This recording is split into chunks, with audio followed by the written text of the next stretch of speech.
দিগন্ত বিস্তীর্ণ সোনালী ধানের ক্ষেত।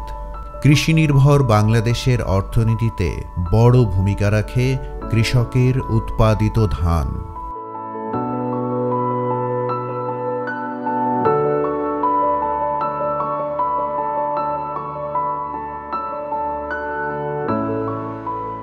বিপুল জনসংখ্যার এই দেশে মানুষের মুখে অন্ন তুলে দিতে উৎপাদন বৃদ্ধির কোনো বিকল্প নেই। তাই ধানের উৎপাদন বৃদ্ধিতে নিরন্তর গবেষণা করে চলেছেন বিজ্ঞানীরা। তেমনই একজন বিজ্ঞানী মৌলভীবাজার জেলার কানিহাটি গ্রামের সন্তান আবেদ চৌধুরী। তিনি আবিষ্কার করেছেন পঞ্চব্রীহি ধান, যেটা বছরে 5 বার ফলন দেয়।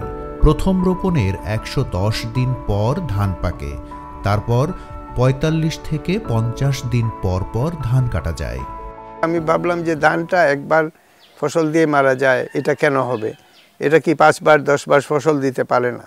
তো এই হাইব্রিড তো একবার ফসল দিয়ে কৃষক হাইব্রিড বীজ কিনে একটা ফসল দিয়ে শেষ হয়ে যায়, আমার এটা 5 বার দিবে। পঞ্চব্রীহি ধানের উৎপাদন বেশি, খরচও কম। এতে কৃষকের সময় যেমন বাঁচবে, তেমনি সাশ্রয় হবে অর্থও। খাদ্য সংকট মোকাবেলায় পঞ্চব্রীহি দুইভাবে অবদান। একটা হচ্ছে যেটা উৎপাদন বাড়িয়ে দেবে, 5 গুণ বাড়াবে না 3 গুণ বাড়াবে না 2 গুণ বাড়াবে, এটা বিভিন্ন দেশের পরিবেশ সব কিছুর উপরে নির্ভর করবে। বাট বলা যেতে পারে মোটা দাগে যে সিগনিফিক্যান্টলি উৎপাদন বাড়িয়ে দেবে, একটা গেম চেঞ্জার হবে। পঞ্চব্রীহি ধানের শেকড় অনেক দীর্ঘ হয়, তাই এটা প্রাকৃতিক দুর্যোগে কম ক্ষতিগ্রস্ত হয় এবং মাটিতে কার্বন শোষণ বাড়িয়ে দেয়। ধানগুলা অনেক দীর্ঘ এবং বিশাল শিকড় তৈরি করে পঞ্চব্রীহি মেথডের কারণে।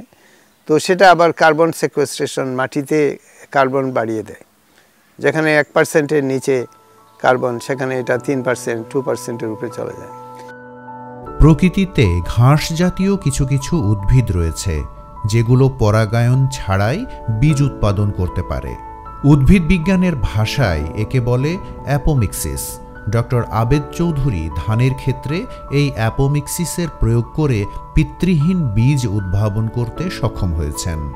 ক্লোন করা যেতে পারে দুইভাবে। একটা হচ্ছে যে বীজটাই ক্লোন হয়ে যাবে, যে পদ্ধতির নাম হলো অ্যাপোমিক্সিস। আমার প্রথমে চিন্তা ছিল যে ধানকে আমি ভেজিটেটিভ করে দেব, এটা বীজের মাধ্যমে জেনারেশন টু জেনারেশন যাবে না, বীজটা আমরা খাবো, চাল বানিয়ে খাবো। এটা ছড়িয়ে দেওয়ার যে প্র্যাকটিস, যেটা আমাদের নেপিয়ার গ্রাস, আপনি জানেন যে গ্রাসগুলো কোনো বীজ নাই, কেটে কেটে কেটে কেটে মানুষ লাগিয়ে দেয়। তো আমার স্বপ্ন ছিল ধানকে আমি এরকম করে ফেলবো। জলবায়ু পরিবর্তনের ফলে পৃথিবীর তাপমাত্রা বাড়ছে। পরাগায়নের সময় যদি তাপমাত্রা 39 ডিগ্রি সেলসিয়াসের বেশি হয়, তাহলে ধানের পরাগরেণু নষ্ট হয়ে যায়, ফলে ধানের পরাগায়ন হয় না। এতে ধানের চিটা হয়, ফলন কমে যায়। পিতৃহীন বীজে এই সম্ভাবনা নেই। আমি যে কাজটা করলাম, আমি বললাম যে শুধুমাত্র ফিমেল এগ থেকে কি একটা প্রাণী হতে পারে কিনা, কোনো পুরুষের কন্ট্রিবিউশন ছাড়া। এই প্রশ্নটা আমি করেছিলাম 90-এর দশকে, এবং দেখিয়েছিলাম যে একটা ফিমেল এগ থেকেই একটা প্লান্টের ক্ষেত্রে, মানে বৃক্ষের ক্ষেত্রে, যে ফিমেল এগ থেকে এটা হওয়া সম্ভব, এবং মেইলের রোলটা একটু গৌণ, অত বেশি ইম্পর্টেন্ট না। এটা আমার মেজর ডিসকভারি ছিল। আমাদের দেশে ধানের 3টা মৌসুম। পঞ্চব্রীহি ধান 3 মৌসুমেই সমান ফলন দেবে। কিভাবে তিনি এই অসাধ্য সাধন করলেন? এটা প্রথমেই আমি এটাকে আর্লি করে দিয়েছি পঞ্চব্রীহি করার আগে, যেটা আর্লি হারভেস্ট। এখানে যে সিজনাল যে ব্যারিয়ার যেগুলো আছে অনেকগুলো, যেমন অনেকগুলো আমন আছে, আমন ধান যেগুলো, সেগুলো তো বুড়োতে ফ্লাওয়ার করে না। ফ্লাওয়ারের জন্য একটা ডে লেংথের, একটা certain day length, night length লাগে, তখন ফ্লাওয়ার করে। এই জন্য আমনের ধান আমনেই শুধুমাত্র হেমন্তকালে এই সময় ফ্লাওয়ার করে। মেকানিজম যেটা, ভিতরে একটা ঘড়ি আছে ধানের ভ্যারাইটিগুলোর, ওই ঘড়ি দিয়ে তারা মাপে যে ওয়েদারটা কেমন, ডে লেংথ কেমন, তখন ফ্লাওয়ার করে। ওই মেশিনটাকে ভেঙে দিয়েছি ভিতরে, বলতে পারেন আপনি। গবাদি পশুর অন্ত্র থেকে মিথেন নির্গমন হ্রাস ও মাটিতে কার্বন আবদ্ধ করার পদ্ধতি নিয়ে আবেদ চৌধুরীর একাধিক পেটেন্ট রয়েছে। এছাড়াও তিনি 2022 সাল থেকে জেনোফ্যাক্স নামক স্বাস্থ্য বিষয়ক প্রতিষ্ঠানের সহ-প্রতিষ্ঠাতা ও প্রধান বিজ্ঞানী হিসাবে দায়িত্ব পালন করছেন, যার অস্ট্রেলিয়া, বাংলাদেশ সহ বিভিন্ন দেশে কার্যক্রম রয়েছে। And after their sequencing, we get to know their identity, we get to know their relative abundance. তার উদ্ভাবিত রঙিন ভুট্টা বছরে 4 বার চাষ করা সম্ভব।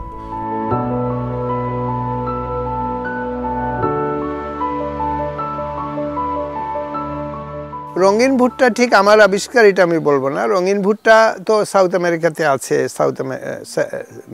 সেন্ট্রাল আমেরিকাতে আছে। আমি খুব পাওয়ারফুল এবং মাল্টি কালার, রেইনবোতে যত কালার আছে সব কালারের হাই ইল্ডিং ভুট্টা আমি তৈরি করেছি। ডক্টর আবেদ চৌধুরী পঞ্চব্রীহি ধান নিয়ে গবেষণা অব্যাহত রেখেছেন। আমার যে অ্যাকচুয়াল গোল যেটা, যে ধানকে সম্পূর্ণ ভেজিটেটিভ করে দেওয়া, পেরেনিয়াল করে দেওয়া। আপনি সুগার কেন দেখেন বা নেপিয়ার গ্রাস একটা ভালো এক্সাম্পল, এটা প্রপাগেশন অনেক সহজ, তাই না? তো আমাদের ধান যদি এরকম হয়ে যায়, অন্তত কিছু ভ্যারাইটি আমি করে ফেলতে পারি, তো এটা তো ফুড সেক্টরে একটা বিরাট অবদান রাখবে।